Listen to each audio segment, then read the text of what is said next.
วัสดีทุกคนมื้อนี้กูจะพามาสอนเปลี่ยนภาษาในโทรศัพท์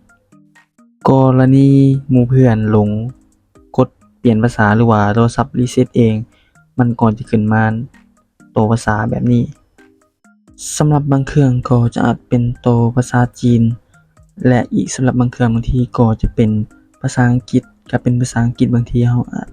จะอ่านได้และเข้าใจง่ายกว่าหน่อยหนึ่งเนาะทุกคนและเรามาเบิ่งวิธีนำกันเลยโทรศัพท์ที่แอดใช้นี่ก็คือโทรศัพท์ Infinix เนาะทุกคนรุ่นนี้เลยนี่ก่อนอื่นเราก็เข้ามาที่ตั้งค่าหลังจากนั้นเราก็เลื่อนลงมาข้างลุ่มสุดเลยมันจะเขียนว่า System เนาะทุกคนสำหรับใครอ่านบ่เป็นก็เบิ่งตามวิดีโอนี้เลยเนาะทุกคนแล้วก็จำเข้าไปที่คำว่า Language เนาะทุกคนแล้วก็จำเข้าไปที่ตัวเทิงสุดหลังจากนั้นเราก็จะจำเข้าไปตรงหนังสือสีเขียวเพื่อ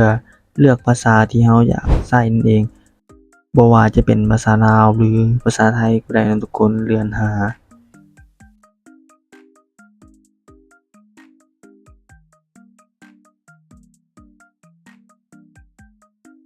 เมื่อเราเห็นแล้วเราก็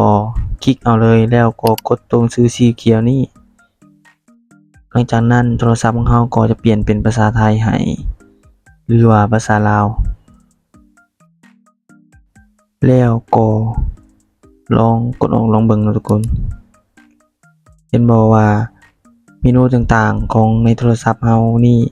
ก็จะเปลี่ยนเป็นภาษาไทยให้แล้วสำหรับใครที่เจอปัญหาแบบนี้ก็สามารถเฮ็ดตามวิดีโอนี้ได้เลยนะทุกคนเนาะนี่เลยเมนูต่างๆก็จะเป็นภาษาไทยให้เรียบร้อยคือกรณีโทรศัพท์น้อยนี้อยู่ซื่อก็ล้างเครื่องเองเนาะทุกคนเมื่อเปิดขึ้นมาก็ติดเป็นตัวภาษาอังกฤษบางทีเราก็บ่สามารถอ่านออกได้มาฮอดนี้วิดีโอนี้ก็ได้สิ้นสุดลงแล้วเนาะทุกคนขอบใจทุกคนที่เข้ามาเบิ่งและติดตามกันเด้อขอบใจหลายบ๊ายบาย